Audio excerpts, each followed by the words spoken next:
Buenos días, somos Fernando Moreno y Carlos de Martín, estudiantes de la Universidad Europea, y este es nuestro trabajo final de estadística, en el que hemos decidido realizar varios estudios sobre una serie de datos que hemos conseguido a través del Banco del Ayuntamiento.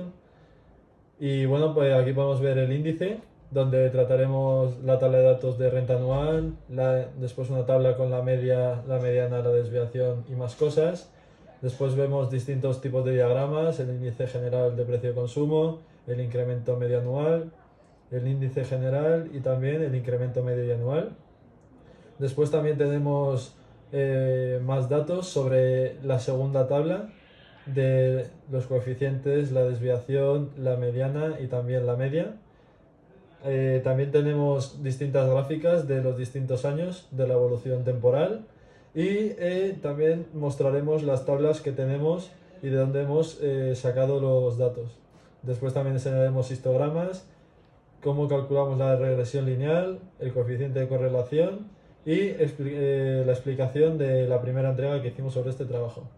Y en esta segunda entrega y la final hicimos un t-test y lo explicaremos. También hicimos un t-chi cuadrado y después encontraréis el link a este vídeo de YouTube donde lo podréis ver y la bibliografía que hemos utilizado para llevar a cabo este proyecto.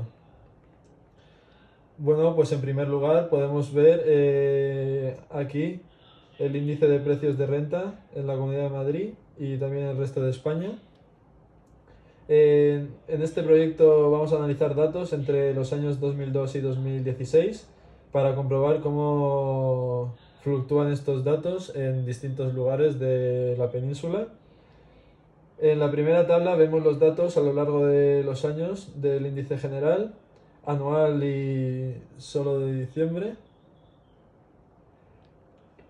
También tenemos el incremento anual medio, anual y también solo en diciembre en la Comunidad de Madrid y en España, desde el 2002 al 2016. En la segunda tabla realizamos la media, la mediana, el coeficiente de asimetría y la desviación típica, donde podemos ver los distintos datos que obtuvimos. También tenemos los gráficos de estos datos recogidos y en ellos vemos, por tanto, cómo se ha producido una evolución a lo largo de los años. Tenemos ahí el índice general con la barrita azul, el índice general en España con la barrita naranja. En la gris tenemos el índice general en diciembre de la Comunidad de Madrid y finalmente con la amarilla tenemos el índice general de diciembre en España. También tenemos aquí un incremento medio anual, tenemos otra gráfica y por último tenemos un diagrama de dispersión donde vemos el índice general tanto en la Comunidad de Madrid como en España y el incremento medio y anual. En cuanto a la siguiente tabla, vamos a estudiar la renta anual neta media por persona y unidad de consumo, según grupos de edad y sexo. Nos encontramos con gráficos de lo descrito anteriormente, cada uno de los años. Después nos encontramos con tablas de los años que nos han dado datos consumos por persona por unidad de consumo, por persona con alquiler imputado y por unidad de consumo de alquiler imputado.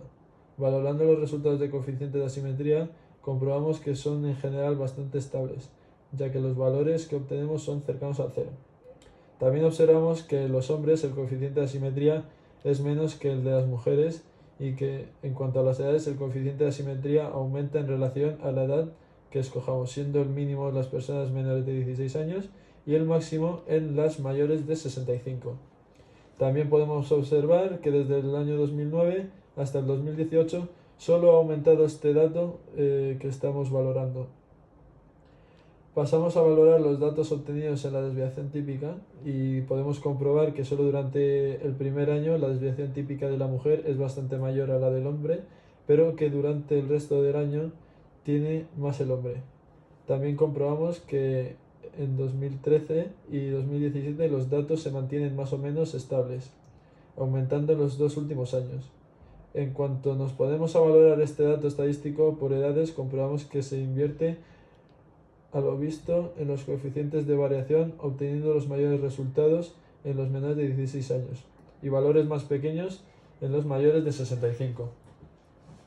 Cuando pasamos a valorar la mediana, nos damos cuenta de varias cosas.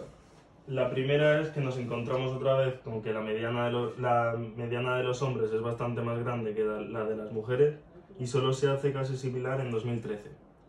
No encontramos una subida ni bajada de las estadísticas significativa a lo largo de los años, ya que a lo mejor estos 2 años ha estado subiendo como de 2009 a 2011 y luego baja durante los siguientes 4 años para volver a subir al final. Cuando comparamos en rangos de edad, vemos que los menores de 16 años vuelven a ser los que menos valor tienen. Sin embargo, el rango de 16-29 años es muy similar al primero, igualado sobre todo en el último. Pasamos a valorar la mediana, nos damos cuenta de varias cosas. La primera es que nos encontramos otra vez con que la mediana de los hombres es bastante más grande que la de las mujeres y solo se hace casi similar en 2013. No encontramos una subida ni bajada de las estadísticas significativa a lo largo de los años, ya que a lo mejor está 2 años subiendo como desde 2009 a 2011 y luego baja durante los siguientes 4 años para volver a subir al final. Cuando comparamos en rangos de edad, vemos que los menores de 16 años vuelven a ser los que menos valor tienen. Sin embargo, el rango de 16 a 29 años es muy similar al primero, igualado sobre todo en el último año. En el rango de 45 a 64 años encontramos los valores más grandes. En la media podemos observar unos datos bastante parecidos a los observados en la mediana, ya que los hombres tienen datos mayores a los de las mujeres. No encontramos ni subidas ni bajadas significativas a lo largo de los años y en cuanto a los rangos de las edades, obtenemos que los menores de 16 años y las personas entre los 16 y los 29 tienen datos muy parecidos, que son los mínimos. Y obtenemos los mayores datos con las personas entre 45 y 64 años. Gráficos a lo largo de los años que nos muestran la evolución que han obtenido estos datos. Las gráficas las podemos ver que son todas iguales, pero si nos fijamos detenidamente vamos a apreciar unas ligeras variaciones. ¿Por qué son tan ligeras? Por el rango de intervalos que hemos cogido, que para los datos que teníamos son demasiado grandes. En azul podemos ver la gráfica lineal por persona. En rojo la gráfica lineal por unidad de consumo. La gris es la gráfica lineal por persona con alquiler imputado y la amarilla es la gráfica lineal por persona por unidad de consumo. Podemos encontrar la regresión lineal, cómo está calculada, cómo empezamos por el índice de precios de consumo, donde encontramos el error típico y las observaciones. Después pasamos al análisis de varianza, donde encontramos los grados de libertad, que son un total de 13, y después encontramos distintas operaciones como los coeficientes, el error típico, después distintos porcentajes, y encontramos también operaciones similares en el incremento medio anual, donde también encontramos la estadística de la regresión, los análisis de varianza, donde también encontramos grados de libertad con un total también de 13 y con cálculos parecidos a los que teníamos antes, con diferentes resultados obviamente de los coeficientes, el error típico y diferentes tipos de porcentajes. También encontramos uno sobre la renta anual, donde encontramos las estadísticas de la regresión, y después en el análisis de varianza encontramos que tiene un total de 8 grados de libertad y vemos que como se trata de una tabla más grande hay más operaciones con respecto al resto. A continuación observamos el coeficiente de correlación que nos indica cuánta dependencia existe entre las dos variables que analizamos. Dependiendo de lo cercano que esté al 0 o al 1, nos indicará cuánta dependencia existe. En este caso se acerca mucho al 0, por lo que nos indica que existe mucha relación entre las dos variables. Como conclusión, al comprobar los datos se puede sacar en claro que el consumo de los hombres es mayor al de las mujeres, yendo este en aumento a lo largo de los años. También nos damos cuenta que en el consumo, en cuanto a las edades, va aumentando de forma progresiva, siendo bastante similar desde los menores de 16 años hasta las personas de 29 años, siendo estos datos los valores mínimos, y aumentando este consumo conforme van aumentando las edades, a excepción de las personas mayores de 65 años, donde encontramos que el consumo vuelve a disminuir ligeramente del consumo de las personas entre 45 y 64 años, que son las personas con mayor consumo. Como conclusión, al comprobar los datos se puede sacar en claro que el consumo de los hombres es mayor al de las mujeres, yendo este en aumento a lo largo de los años. También nos damos cuenta que el consumo en cuanto a las edades va aumentando de forma progresiva, siendo bastante similar desde los menores de 16 años hasta las personas de 29 años, siendo estos datos los valores mínimos, y aumentando este consumo conforme van aumentando de las edades, a excepción de las personas mayores de 65 años, donde encontramos que el consumo vuelve a disminuir ligeramente del consumo de las personas entre 45 y 64 años, que son las personas con mayor consumo. Por último, vamos a analizar los datos del censo de locales y actividades entre el centro de Madrid y el barrio Palacio entre los años 2013 y 2018. Primero realizaremos el t-test o prueba de Student. Se utiliza para determinar si hay una diferencia significativa entre las medias de dos grupos. Se aplica cuando la población estudiada sigue una distribución normal, pero el tamaño muestral es demasiado pequeño como para que el estadístico en el que está basada la inferencia esté normalmente distribuido, utilizándose una estimación de la desviación típica en lugar del valor real.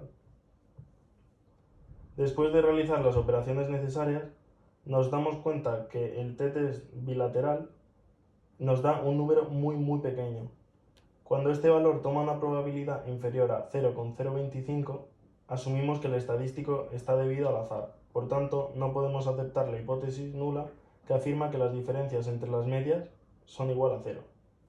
En caso contrario, nos indicaría que sí que existe una relación entre las dos. Los valores para hacer el chi cuadrado los obtenemos mediante un histograma, el cual cogemos los datos que queremos utilizar de los distritos y, como podemos ver a la izquierda del diagrama del histograma, tenemos las clases con sus frecuencias, y abajo tenemos una tabla donde está la clase, la frecuencia obtenida, que es la que obtenemos mediante el histograma, EI, que significa que es la frecuencia esperada, y después obtenemos un cálculo mediante las frecuencias obtenidas y estimadas, obteniendo un total de 3,37 recurrente. Después encontramos a su derecha los valores de los grados de libertad, el valor crítico, y abajo encontramos el diagrama de las frecuencias observadas versus las esperadas, y cómo al principio las frecuencias obtenidas se parecen a las esperadas, pero como al final varían. El test chi cuadrado pertenece a la estadística descriptiva y se aplica a estudios de dos variables. La estadística descriptiva, su función es extraer información de las muestras dadas, pero también pertenece a la estadística de inferencias, que extrae información de una población. Esta prueba fue desarrollada en el año 1900 por Carl Pearson. La prueba de chi cuadrado es una de las más utilizadas para analizar variables nominales o cualitativas para determinar si existe o no una cierta independencia entre dos variables. Si esta resulta que las dos variables son independientes, entonces significa que no son independientes, es decir, que no dependen la una de la otra. Para obtener la independencia entre variables, lo que se hace es comparar las frecuencias esperadas y las de la muestra, en este caso las observadas y las esperadas. Existe una tabla de frecuencia la cual se consulta para obtener los valores de chi cuadrado, por ejemplo el que obtenemos antes de 18,3.